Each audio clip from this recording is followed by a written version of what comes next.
Halo, salam jumpa kembali di channel saya. Saya sangat berbahagia hari ini boleh berjumpa kembali dengan saudara-saudara dan mudah-mudahan kehadiran saya kali ini akan membawa berkat buat kehidupan saudara.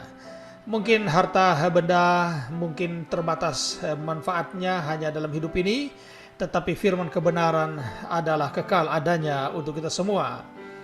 Mudah-mudahan juga saudara-saudara berada dalam keadaan sehat walafiat, diberkati Tuhan, penuh sukacita hari ini dan dilancarkan semua urusannya sehingga saudara akan mengucap syukur kepada Allah yang hidup. Amin. Demikian juga saudara, harapan saya agar supaya saudara boleh mendukung channel kami dengan subscribe, boleh dibahagi dengan bebas dan juga di like ya, agar supaya banyak orang juga diberkati lewat pelayanan ini. Baik, kita akan lanjut dengan materi saya saat ini yang sangat luar biasa juga yang saya sampaikan, yakni peristiwa di mana ada seorang pejabat, orang kedua di kerajaan Aram yang bernama Naaman yang mengalami masalah kesehatan, yakni mengalami penyakit kusta. Penyakit kusta pada waktu itu adalah merupakan penyakit yang sangat ditakuti oleh semua orang karena penyakit kusta itu adalah merupakan penyakit kutukan dan hanya Tuhan saja yang dapat membebaskan atau menyembuhkan, mentahirkan orang dari penyakit yang namanya penyakit kusta. Nah, ketika orang mengalami penyakit kusta, maka orang tersebut harus diisolasi atau disingkirkan atau diasingkan di luar perkemahan atau di luar kota, ya, sehingga orang itu sembuh. Kalau tidak sembuh, ia tidak boleh masuk ke dalam kota. Tentu ini adalah merupakan hal yang sangat menyakitkan bagi Naaman sebagai seorang kedua di kerajaan Aram, tetapi mengalami hal tersebut. Kalau penyakitnya ini tidak dapat disembuhkan, pastilah Naaman tidak akan bisa menjalankan tugasnya sebagai seorang yang sangat penting di kerajaan Aram. Nah, saudara yang saya kasihi, Aram adalah merupakan satu kerajaan yang bukan kerajaan Israel ya, tetapi kerajaan tetangga ya, orang-orang Israel pada waktu itu. Dan dalam situasi kondisi yang sangat istilahnya membuat Naaman sangat putus asa. Nah, kebetulan saja gerombolan orang Aram melakukan perampokan pada waktu itu di luar wilayah Aram. Dan kebetulan dia menyandra seorang gadis ya, seorang perempuan cilik dan akhirnya dibawa ke kerajaan Aram. Dijual sebagai seorang hamba dan dibeli oleh Naaman sebagai budak pada waktu itu. Mengetahui bahwa tuannya Naaman mengalami penyakit kusta yang memang istilahnya sangat ditakuti itu, maka si gadis Israel ini kemudian menyampaikan kepada istri Naaman ya, nyonyanya, dia menyampaikan bahwa seandainya Tuan pergi ke negeri Israel, maka ada di sana seorang nabi yang dapat menyembuhkan Tuan. Sehingga saudara-saudara terkasih, kalau kita melihat di dalam 2 Raja-Raja pasal 5 ayat 3 dikatakan, berkatalah gadis itu kepada nyonyanya, sekiranya tuanku menghadap nabi yang di Samaria itu, maka tentulah nabi itu akan menyembuhkan dia dari penyakitnya. Jadi seorang gadis Israel yang menjadi budak daripada Naaman mengetahui bahwa Naaman mengalami penyakit dan dia memberikan saran bahwa di Israel ada seorang nabi, ya. Sekiranya Naaman berangkat ke sana dan pastilah nabi itu akan bisa menyembuhkan Naaman. Seorang adik kecil, seorang gadis kecil, dia mengenal Tuhannya nabi itu. Bukan nabi itu yang memiliki kuasa untuk menyembuhkan, tetapi Tuhan yang dilayani oleh Nabi Elisa. Nah, saudara yang terkasih, selanjutnya dikatakan maka jawab raja, kemudian baik, aku akan pergi kepada seorang nabi yang ada di Israel. tetapi dia harus melaporkan kepada Raja Aram bahwa dia akan pergi ke satu negara, kerajaan lain. Tentu karena dia seorang pejabat, maka dia harus melaporkan kepada Raja Aram peristiwa hal yang dialaminya dan upaya untuk penyembuhan daripada Naaman. Saudara-saudara yang terkasih, kemudian Raja kemudian mengutus Naaman dengan surat, ya, disampaikan kepada Raja Israel. Ia berkata, kiranya hambaku dapat disembuhkan oleh engkau. Lalu orang Raja Israel mengoyakkan pakaiannya. Ia berkata, Allahkah aku? Allahkah aku sehingga aku dapat menyembuhkan orang yang berpenyakit kusta? Sehingga Raja Israel waktu itu berpikir bahwa Raja Aram mencari gara-gara kepada kita untuk berperang. Nah, saudara yang terkasih, ketika Nabi Elisa mendengar bahwa Raja Israel mengoyakkan pakaiannya dan berprasangka buruk terhadap surat dari kerajaan Aram, maka Elisa menyuruh utusan kepada raja, suruhlah ia datang kepadaku. Suruhlah Naaman datang kepadaku, supaya ia tahu bahwa ada Allah di Israel. Saudara yang terkasih dalam Tuhan, luar biasa seorang pelayan Tuhan yang namanya Nabi Elisa, bahwa dia tahu bahwa Allah yang ia layani adalah benar-benar Allah yang dapat melakukan segala perkara. Dan salah satu perkara yang akan dilaksanakan atau yang akan dilaksanakan dibuat oleh Allah melalui nabinya Nabi Elisa, yakni bagaimana peristiwa ia menyembuhkan penyakit kusta yang dialami oleh Naaman. Nah, saudara terkasih, akhirnya Naaman diutus atau diberangkatkan ke rumah Elisa, dan sesampainya di rumah Elisa, kemudian Elisa menyuruh Naaman untuk mandi 7 kali di sungai Yordan. Kemudian Naaman kurang menerima apa yang disuruhkan oleh Elisa. Ia berpikir bahwa aku mengira bahwa nabi itu akan keluar dan kemudian dia akan mengusap-usap sakit yang dialami, seperti perihalnya dukun-dukun. Ia pasti melakukan ritual-ritual tertentu, ya, tindakan-tindakan yang nantinya boleh meyakinkan Naaman bahwa itu adalah suatu proses upaya yang dilakukan oleh seorang nabi menyembuhkan dia. Nah, saudara yang saya kasih di dalam Tuhan, tetapi justru Elisa tidak melakukan hal tersebut. Karena apa? Karena bukan Elisa yang menyembuhkan Naaman, tetapi Allah Israel yang akan menyembuhkan dia. Sehingga Elisa tidak menjumpai Naaman secara langsung, tetapi dia menyuruh dari hambanya atau bujangnya, ya, atau ajudannya, gitu kan, hambanya yang selalu membantu Elisa dalam pelayanannya, dan dia berkata, suruhlah Naaman untuk mandi 7 kali di sungai Yordan. Kemudian Naaman menjadi marah sebab ia tidak melakukan ritual apa-apa dalam rangka penyembuhan daripada sakitnya. Dan ia berkata bahwa bukankah sungai-sungai di Aram lebih baik daripada sungai-sungai yang ada di Israel, sungai Yordan? Kenapa aku tidak mandi saja di sungai yang ada di sana? Saudara yang terkasih dalam Tuhan, ini bukan masalah tempat mandi, bukan sungai Yordan yang menyembuhkan, ya, tetapi Allah Israel yang menyembuhkan karena nabi itu. Nah, akhirnya hamba-hamba daripada Naaman berkata, bukankah Tuhan akan mengikuti segala sesuatu sekalipun itu sulit, ya, diperintahkan oleh nabi yang akan menyembuhkan Tuhan? Biasanya orang biar sulit, saudara-saudara, ya, biar sulit apapun yang disuruhkan untuk upaya penyembuhan, biasanya itu akan diupayakan. Seperti orang misalnya sudah sakit, ya, bisa menjual apa saja untuk melakukan proses pengobatan itu. Tetapi Naaman hanya disuruh mandi 7 kali di sungai Yordan. dan ia tidak menerima dengan segenap hati.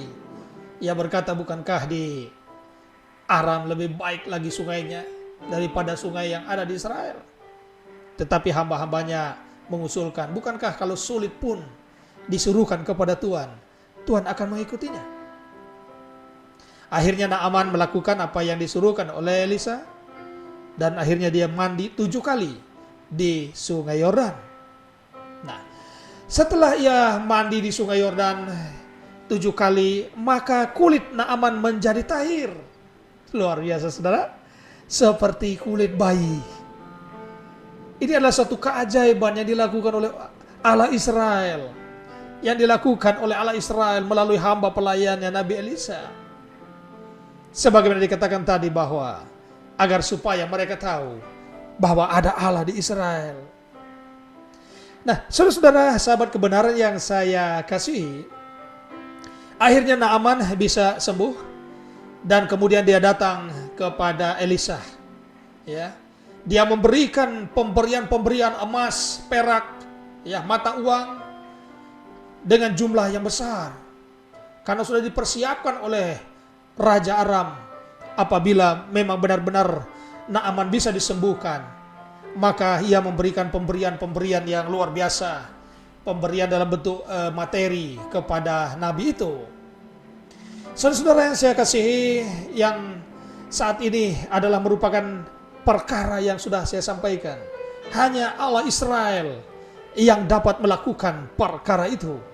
Hanya Allah Israel yang banyak melakukan mujizat-mujizat oleh hamba-hambanya. Ya, di luar itu tidak ada. Allah yang tidak pernah menyatakan diri. Tetapi Tuhan yang adalah Allah Israel adalah Allah yang luar biasa. Karena itu saudara yang terkasih, hari ini saya memperhadapkan kepada saudara, memperkenalkan kepada saudara satu peristiwa yang hebat yang dilakukan oleh Allah. Baru salah satu, ada begitu banyak peristiwa hebat yang dilakukan Tuhan melalui hambanya Elisa. Nah, pada akhirnya saudara lanjut daripada cerita Naaman disembuhkan. Setelah diberikan pemberian-pemberian yang banyak kepada Elisa, kemudian Elisa menolak semuanya itu. Sedikit pun dia tidak mau menerima itu. Karena pelayanannya bukan karena uang. Pelayanannya bukan karena emas dan permata. Tetapi benar-benar dia adalah seorang hamba yang melayani Allah yang hidup. Nah, karena itu saudara, apabila saudara sekarang menyandang predikat sebagai seorang pelayan, maka baiklah kita melakukannya seperti yang dilakukan oleh Elisa. Tidak mencari keuntungan dalam pelayanan, ya, tidak mencari kekayaan dalam pelayanan, tetapi benar-benar kita melayani karena kita ingin menyaksikan bahwa Allah Israel adalah Allah yang benar, yang harus disembah oleh setiap orang. Nah, saudara yang saya kasih dalam Tuhan, kemudian karena Elisa menolak daripada menerima pemberian apa saja yang diberikan mereka tolak, akhirnya hamba daripada Elisa, Gehazi, berpikir, tuanku Elisa terlalu segan kepada Naaman sehingga ia tidak menerima apa-apa. Ya. Namun sebelum Gehazi menyusul daripada Naaman, dan Naaman meminta kepada Elisa satu permintaan.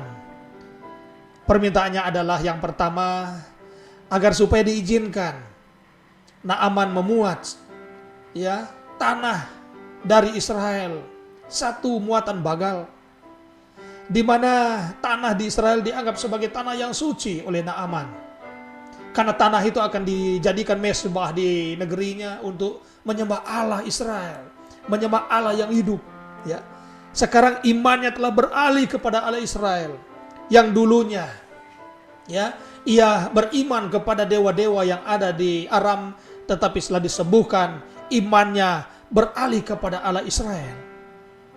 Saudara-saudara yang terkasih di dalam Tuhan Yesus, demikian juga apabila saudara menerima kesembuhan dari Tuhan, ya, oleh mujizat-mujizat yang dilakukan oleh hamba-hamba Tuhan, janganlah kiranya kita berlaku curang dengan Tuhan. Jangan sampai kita melupakan segala perkara yang dibuat oleh Tuhan. Tetapi kalau saudara disembuhkan oleh hamba-hamba Tuhan, maka saudara harus mencari Allahnya, bukan hanya penyembuhannya. Karena penyembuhan itu akan bisa juga kita sakit kemudian. Tetapi kalau saudara memiliki Allah yang menyembuhkan saudara, itu kekal adanya. Kita boleh nikmati kuasanya sampai selama-lamanya. Nah, saudara yang terkasih, akhirnya Naaman meminta tanah, ya, semuatan bagal dan untuk dibawa ke negerinya di Aram. Dan permintaan berikutnya adalah ia berkata, kiranya dalam hal ini aku diizinkan oleh Tuhan Allahmu, apabila aku mendampingi Raja Aram untuk sujud menyembah di patung sembahan raja di negeri Aram, untuk mendampingi raja, maka kiranya aku diampuni oleh Tuhan Allah. Artinya saudara yang terkasih, karena jabatannya maka dia bisa bersujud bersama raja, tetapi imannya tidak lagi di sana, ya. Iman daripada Naaman sudah berada di dalam iman kepada Allah Israel. Saudara, dalam hal ini juga kemudian Elisa berkata, pergilah dengan selamat. Mungkin saudara masih dalam situasi dan kondisi tidak bisa menerima Tuhan dengan keadaan sekarang. Tetapi yang penting saudara beriman di dalam Dia, beriman di dalam Kristus, dan kemudian saudara melakukan di mana saja Anda punya peribadahan itu dikehendaki oleh Tuhan dan diterima. Seperti pengalaman daripada Naaman, ia harus mendampingi raja untuk sujud, dan akhirnya diizinkan. Ia berkata bahwa pergilah engkau dengan selamat. Baik saudara-saudara yang terkasih dalam Tuhan, peristiwa berikutnya adalah ketika Naaman pergi, dan seperti saya katakan tadi, hamba dari Elisa, Gehazi, kemudian dia berpikir, Tuanku Elisa terlalu segan dengan Naaman sehingga ia tidak menerima apa-apa daripadanya. Jadi disangka bahwa Elisa segan kepada Naaman karena dia seorang pejabat, sehingga dia tidak menerima apa-apa. Padahal motivasinya bukan itu. Karena itulah hamba daripada Elisa, Gehazi, kemudian dia memberanikan diri untuk pergi meminta sesuatu kepada Naaman, sehingga dia mengejar Naaman. Setelah dikejar, dia mengatakan, Tuan, Nabi Elisa menyuruh saya untuk meminta sesuatu kepada Tuhan karena ada sahabatnya datang untuk kiranya boleh menjamu mereka, dan Nabi membutuhkan biaya untuk itu, dan sekarang dia menyuruh saya untuk datang meminta kepada Tuhan seberapa saja yang Tuhan berikan. Akhirnya Tuhan Naaman turun dan memberikan begitu banyak talenta, uang, ya, emas kepada Gehazi, karena dia mengatakan bahwa yang menyuruh adalah Elisa. Padahal hamba Elisa ini atau Gehazi berdusta. Setelah itu Gehazi membeli tanah, membeli segala sesuatu yang ia inginkan. Kemudian dia juga menyimpan uang, talenta, bahkan juga emas yang diperoleh dari Naaman. Setelah itu dia kembali kepada Elisa untuk bersama-sama kembali menjalankan tugas pelayanan. Nah, pada saat ia berjumpa dengan Elisa, maka di situ Elisa bertanya, dari manakah engkau? Kemudian Gehazi berkata, aku tidak kemana-mana. Elisa berkata, bukankah rohku pergi bersama-sama dengan engkau? Bukankah rohku pergi bersama-sama dengan engkau? Nah, saudara-saudara yang terkasih dalam Tuhan, bahwa Elisa mengetahui apa yang dilakukan oleh Naaman. Mohon maaf, oleh Gehazi. Apa yang dilakukan oleh Gehazi diketahui oleh Elisa. Ia berkata, bukankah rohku bersama-sama dengan engkau? Nah, oleh sebab sekarang engkau telah memiliki tanah, ya, engkau memiliki berbagai macam hewan, kuda dan semacam segala kebun, engkau juga sudah kaya, dan engkau sekarang juga sudah memiliki tabungan yang cukup besar, maka kiranya terjadi seperti ini. Biarlah kiranya penyakit kusta Naaman itu akan melekat kepadamu. Wah, saudara, gawat juga ini. Ya, akhirnya benar yang terjadi. Gehazi akhirnya kena penyakit kusta. Penyakit kusta Naaman melekat padanya. Dan pada akhirnya dia sangat menderita dalam kehidupannya. Dia tidak bisa lagi melayani Tuhan bersama-sama dengan Nabi Elisa. Nah saudara, dari peristiwa ini, dari uraian saya ini, apa yang kita dapat petik? Tentu saudara sudah dapat mengerti bahwa yang pertama, kita harus tahu ada Allah di Israel. Allah yang disembah oleh orang Israel adalah Allah yang benar, yang dapat melakukan segala perkara. Sebesar apapun persoalan saudara, sebesar apapun pergumulan saudara, Allah Israel lebih besar dari persoalan yang terbesar. Karena itu saudara, seperti Naaman, carilah dia. Cari dia dan imani dia. Sebab tanpa Allah Israel, saudara-saudara berada di dalam kegelapan. Sebagaimana Tuhan Yesus mengatakan, akulah terang dunia. Dan barang siapa yang tinggal di dalam aku, ia tinggal di dalam terang itu. Di luar Kristus tidak ada terang. Yang ada adalah kegelapan. Dan setiap orang yang berada di luar Kristus, ia akan meraba-raba seperti orang buta. Dan orang yang menuntun, saling menuntun di tengah-tengah gelapan. Tuhan mengatakan, seperti orang buta menuntun orang buta. Karena itu terang itu hanya ada pada Allah di dalam nama Tuhan Yesus. Allah Israel, Allah yang luar biasa, Allah yang benar-benar menyatakan diri. Marilah kita memikirkan keputusan yang benar kita ambil hari ini. Mungkin besok sudah terlambat. Hari ini adalah kesempatan yang diberikan oleh Tuhan agar supaya kita boleh memiliki kehidupan itu.